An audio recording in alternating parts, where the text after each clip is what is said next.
El Greco nació en Candía, Creta, en 1541 y falleció en Toledo en 1614. Es el principal representante del manierismo en España y la principal figura del siglo XVI en la pintura española. Es inconfundible el sello de su estilo, el alargamiento del canon de las figuras en aras de una mayor espiritualidad y expresividad, empleando colores arbitrarios que no se encuentran en la naturaleza. Sus inicios en pintura se basan en la realización de iconos religiosos sobre fondos dorados de tradición bizantina.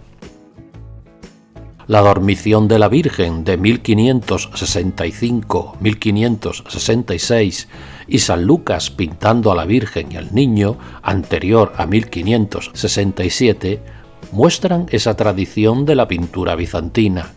Fondos dorados, escasa preocupación por el espacio y el volumen de las figuras. En 1568 se traslada a Venecia, donde admira el colorido rico, vibrante y variado de Tiziano.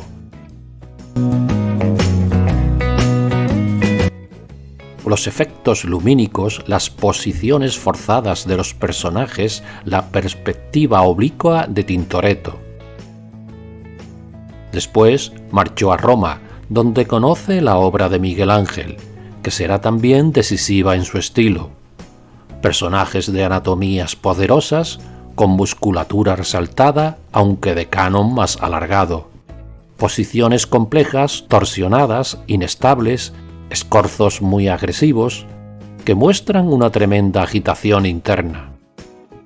Sintetizar el color veneciano y el diseño romano será en el futuro la máxima aspiración de su estilo.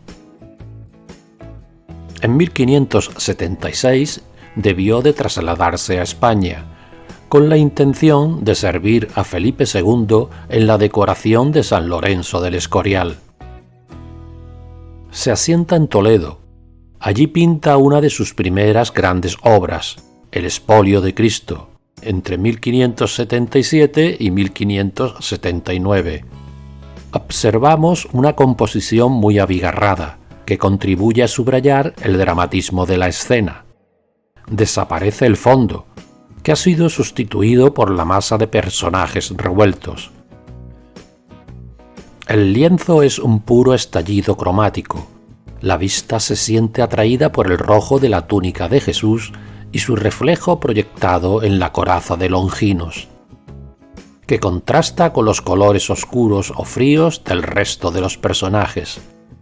Estos adoptan posiciones inestables y escorzos muy violentos.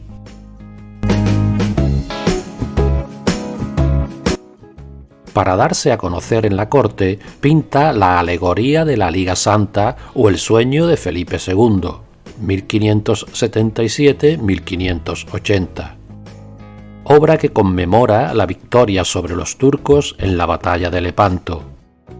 Cuadro con una gran riqueza cromática, pincelada suelta.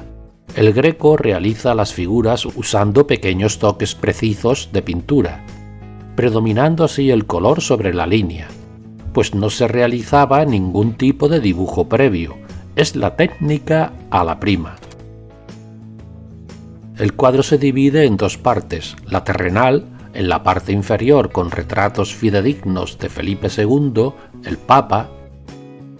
En esta parte inferior vemos como la boca del infierno engulle a los herejes turcos. Al fondo se representa el purgatorio.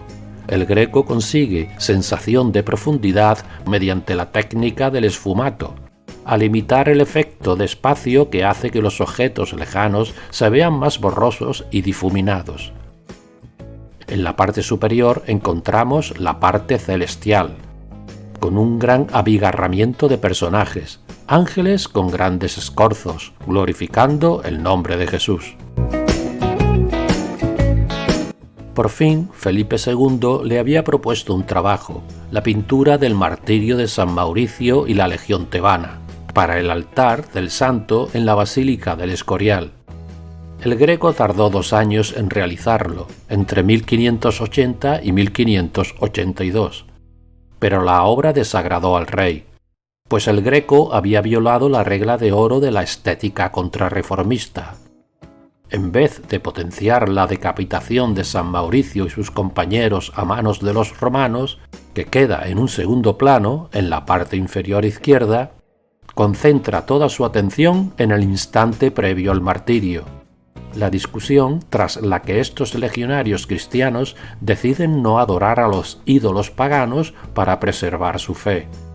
Este debate no provocaba ninguna devoción en el fiel que se acercaba a rezar ante el lienzo. Por muy ingeniosa que fuera la composición, muy elegante la postura de los soldados y brillante el colorido. Tras su fracaso como pintor de corte, el Greco fija en 1582 su domicilio definitivo en Toledo, donde contará con una importante clientela.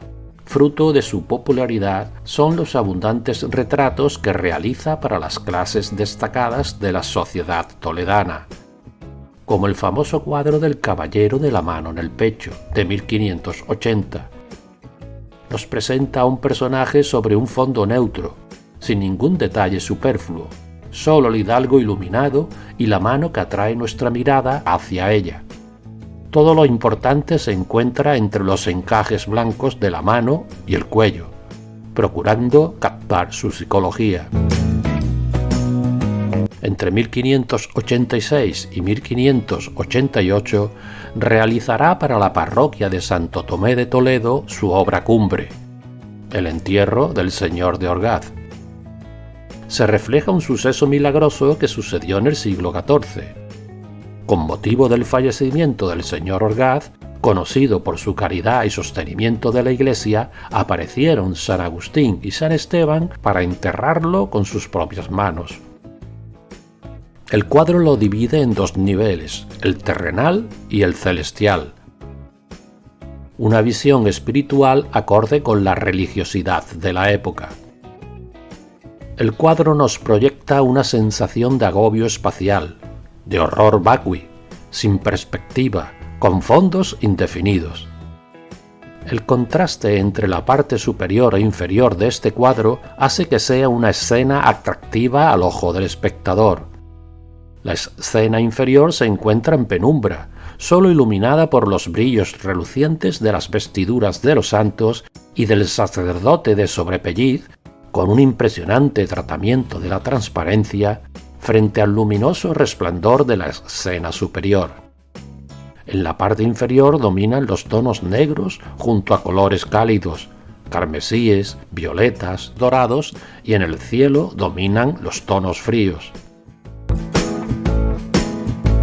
El Greco representó el milagro, pero no como un asunto histórico que sucedió en el siglo XIV, cuando ocurrió este acontecimiento, sino como un episodio del siglo XVI, con personajes contemporáneos vestidos a la moda del momento. Nos presenta retratos reales de miembros relevantes de la sociedad toledana de la época, con los característicos rostros alargados y expresiones de profunda espiritualidad. El Greco pinta a su hijo Jorge Manuel, que señala con su dedo la escena principal. Las manos resaltadas por la luz sobre fondo oscuro se convierten en elementos profundamente expresivos, transmitiendo las emociones individuales de los personajes. Un ángel en escorzo sirve de unión entre las dos escenas. Este transporta el alma del difunto hacia la gloria celestial, presidida por la figura de Cristo, ante el cual aparecen la Virgen y San Juan Bautista, donde con objeto de acentuar la espiritualidad, las figuras se representan con un canon muy alargado, con pincelada suelta, colorido rico y vibrante. En su última etapa, su pintura se hace cada vez más espiritual. Las figuras acentúan su expresividad. Al dislocar el pintor las proporciones, las figuras se alargan y deforma las anatomías. El color se va apagando, reduciéndose a una fría gama de tonos verdosos, grises, amarillos y carmesíes. La pincelada se hace cada vez más suelta y sinuosa. Los fondos se oscurecen. Se producen fuertes contrastes lumínicos. La luz parece que surge de los propios personajes, como podemos observar en la Adoración de los Pastores de 1612, en Pentecostés de 1597, la Resurrección de 1597-1604, la Asunción de 1613. También nos dejó unas maravillosas vistas de Toledo con colores muy fríos, cielos plomizos, con una atmósfera irreal y algo fantasmagórica. La Aconte y sus hijos, de 1614, es una de sus últimas obras. Es de carácter mitológico. Se representa la escena en que las serpientes matan a la Aconte y sus hijos, observados por dos figuras, posiblemente dioses griegos. Al fondo representa la ciudad de Toledo. El pintor crea un ambiente fantasmal, con esos colores fríos y personajes alargados y distorsionados.